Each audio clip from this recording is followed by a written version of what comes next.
Hello students.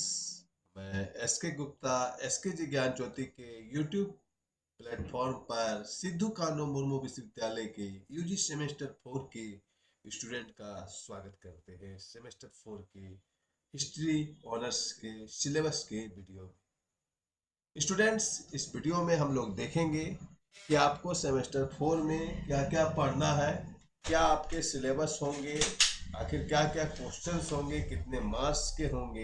यही सब हम लोग इस वीडियो में जानेंगे।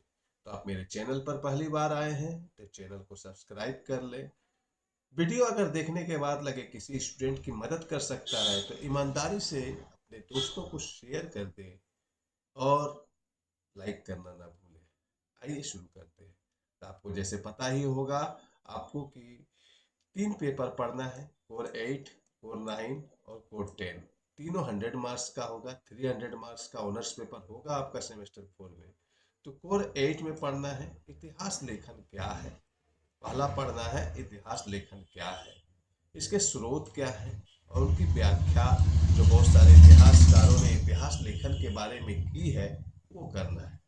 उसके बाद करना है भारत में तुर्की शासन की स्थापना। भारत में तुर्की शासन की स्थापना कब हुई, इसके तुर्की शासन के जो स्थापना आप पढ़ेंगे इसमें किसके बारे में पढ़ना है, कुतुबुल ऐबक के बारे में पढ़ना है, कुतुबुद्दीन ऐबक के बारे में पढ़ना है, इल्तुमिश के बारे में पढ़ना है और बलबन का राजस्व का सिद्धांत पढ़ना है। इस यूनिट में 2 में 3 में पढ़ना है अलाउद्दीन खिलजी के बारे में।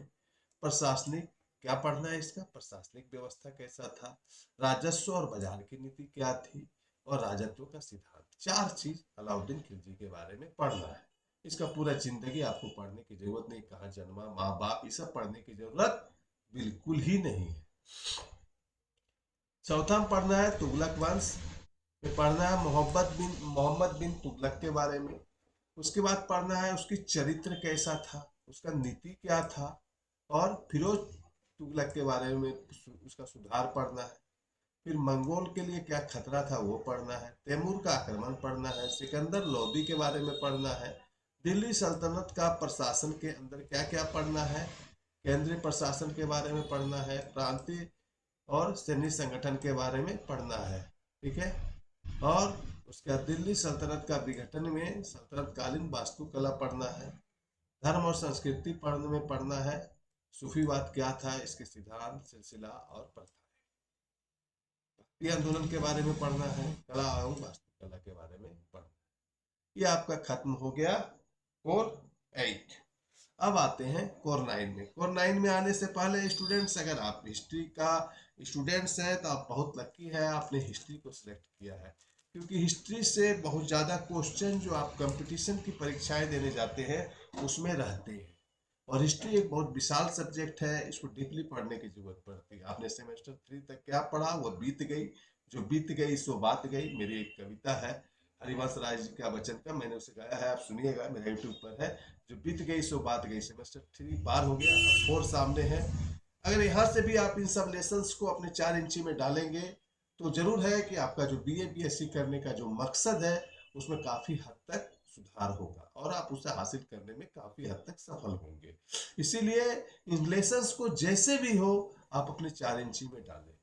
और 4 इंची में डालने के लिए आपको जो है इसके पीछे डेली 3 से 4 घंटे अपने 4 इंची के माइंड को इन्वेस्ट करना होगा।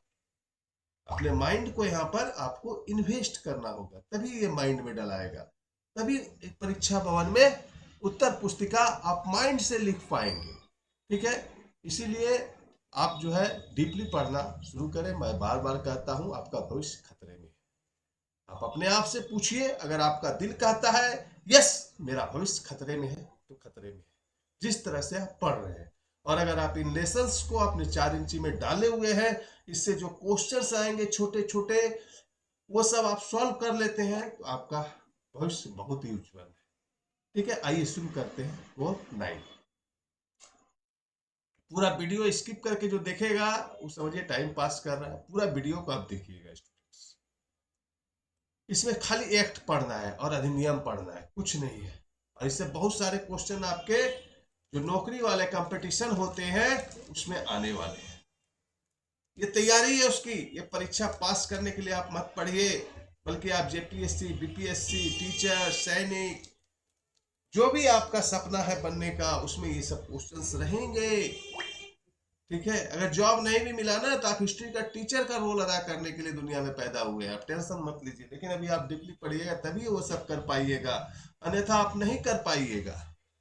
तो इसमें एक नंबर में जैसा आप देख रहे हैं पढ़ना है रेगुलेटिंग एक्ट 1773 का, याद रखिएगा। ये साल बहुत इंपॉर्टेंट है। ईस्ट इंडियन एक्ट 1784 का, चार्टर अधिनियम 1813 का, चार्टर एक्ट 1833 का, चार्टर अधिनियम 1853 का। अधिनियम 1858 का पढ़ना है, प्रथम सत्ता हस्तांतरण अधिनियम। उसके बाद चार्टर अधिनियम 1861 का पढ़ना है, भारतीय परिषद अधिनियम 1892 का पढ़ना है, मार्ले मिंटो सुधार 1909 का पढ़ना है, मोटेंग चैमफोर्ड सुधार 1919 का, भारत सरकार अधिनियम 1935 का, और 1947 का 12 अधिनियम शक्ति का दूसरा हस्तांतरण अधिनियम। ये आपको पढ़ने हैं कोर 9 में। तो छोटा छोटा लिखा है, तो इसको सर पढ़ेंगे कैसे, आप तो बता रहे हैं। तो आप बोलेंगे तो आप तो बहुत उस्ताद आदमी हैं, आप तो जानते हैं कि आपको जो है इसका वीडियो आपको यूट्यूब पर मिल जाएगा सबका। है, सेमेस्टर 1 में भी था, आपके जो सिलेबस थे उसका सेमेस्टर 1 में भी था, 2 में भी था, 3 में भी था। लेकिन आपने पढ़ा क्यों, ये भी सवाल उठता है। इसलिए नहीं पढ़ा क्योंकि आपको गाइड करने वाला कोई गुरु नहीं था आपके जिंदगी में, टीचर नहीं था। और तभी पढ़ा जा सकता है अपने किसी भी सिलेबस को सिलसिलेवार ढंग से, क्योंकि उसको उंगली पकड़ के चलाने वाला एक नया है ना आपके लिए। तो इसको जानने के लिए आपको एक टीचर की आवश्यकता है। आप क्या पढ़ रहे हैं, क्या लिख रहे हैं, किन शब्दों में लिख रहे हैं, अपने शब्दों में कैसे लिखेंगे। खाली वीडियो देख लेने से थोड़ी होगा, एक गुरु की आवश्यकता है। आप अपने गुरु, व गुरु आपके टीचर हो सकते हैं, आपके मम्मी पापा हो सकते हैं, और कोई नहीं तो फिर एसकेजी ज्ञान ज्योति ऐप से आप ऑनलाइन क्लास ले सकते हैं। और इस ऑनलाइन क्लास से आपको बहुत सारा फायदे होंगे। एमसीक्यू सेट बनाने को भी मिलेगा, लेसन वाइज वीडियो देखने को मिलेगा, पीडीएफ नोट्स पढ़ने को मिलेगा, व्हाट्सएप ग्रुप से जुड़ने का मौका मिलेगा, जहां पर कि आप लिख कर हमें सबमिट करेंगे, हम आपकी नोट्स जो आप घर में लिखते हैं उसको हम चेक करेंगे। तो ये सब आपको मौका मिलेगा एसकेजी ज्ञान ज्योति ऑनलाइन क्लास लेने से। और आप इन्वेस्ट करते हैं, देखिए अगर हम कोई फसल, एक आम चाहते हैं, अगर हम अच्छा आम चाहते हैं, अच्छा खेत चाहते हैं, अच्छा धान चाहते हैं, तो उसके पहले किसान इन्वेस्ट करता है। तो आप अगर अपने जीवन में अपने सपनों के पीछे अच्छा रिजल्ट चाहते हैं तो आपको इन्वेस्ट करना होगा। चाहे वो आप ट्यूशन में लें, किताबों के पीछे इन्वेस्ट करें, कहीं ना कहीं आपको माइंड के साथ धन को भी इन्वेस्ट करना होगा, तभी रिजल्ट आएगा। ठीक है, इसीलिए अगर आप एसकेजी ज्ञान ज्योति का ऑनलाइन क्लास अगर लेना चाहते हैं तो 26 अक्टूबर से क्लास शुरू है हिस्ट्री का। तो 26 अक्टूबर से आप क्लास ले सकते हैं।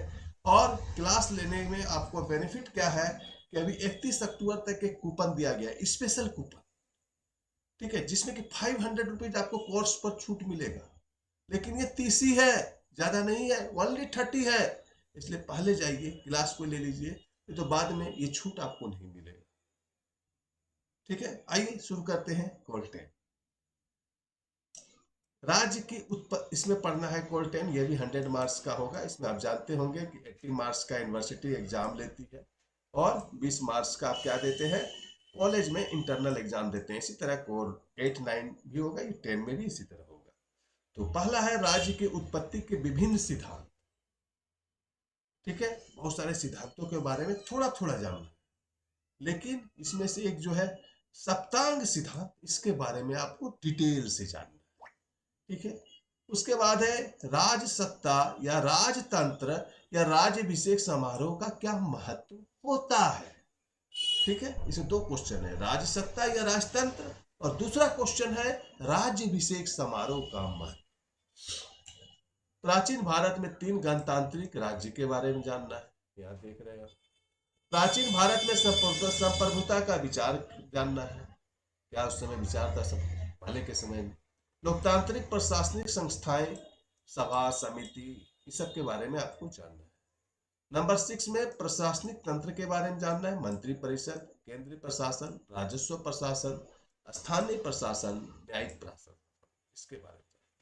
7वां में मौर्यकालीन राज व्यवस्था के बारे में जानना है। 8वां में कुषाण राज व्यवस्था के बारे में जानना है। गुप्त राज्य व्यवस्था के बारे में जानना है। सतवाहन राज्य व्यवस्था के बारे में जानना है। चोल राज व्यवस्था के बारे में जानना है और गिल्ड की उनकी भूमिका, कार्य और प्रशासन जानना है। स्टूडेंट्स, ये सिलेबस था। अब इसका आप डिटेल में क्लास चाहते हैं तो इसके जी ज्ञान ज्योति पर आ सकते हैं। आप बुक ले सकते हैं, अपने कॉलेज में टीचर की मदद ले सकते हैं, कहीं से भी आप इसकी तैयारी डिटेल में कर सकते हैं। आप अपने कॉलेज के टीचर का नंबर लेके उनसे कॉन्टेक्ट द्वारा आप स्टडी में डिस्कस कर सकते हैं, कॉलेज में जाके क्लासेस में डिस्कस कर सकते हैं। देखिए, ठीक है, तो उम्मीद करते हैं ये सिलेबस आपको हेल्पफुल होगा। हेल्पफुल लगा तो वीडियो को जरूर लाइक करके जाइएगा, अपने दोस्तों को 10 दोस्तों को शेयर करके जाइएगा।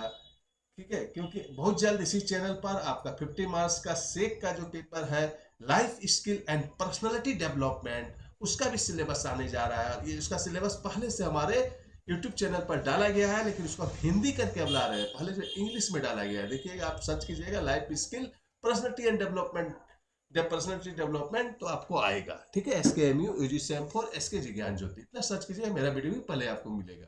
और जी पेपर का भी सिलेबस इसी चैनल पर मिलेगा, इसलिए सब्सक्राइब करना बिल्कुल ना भूलिएगा, नोटिफिकेशन बेल को ऑन करना ना भूलिएगा। और डिटेल में पढ़ना चाहते हैं तो अपने मोबाइल में SKG ज्ञान ज्योति ऐप को डाउनलोड करना बिल्कुल नहीं भूलिएगा, क्योंकि वहां पर आपको फ्री में MCQ सेट मिलेंगे, फ्री में सिलेबस देखने को मिलेंगे। तो मिलते हैं फिर नेक्स्ट वीडियो में न्यू टॉपिक के साथ। Bye bye.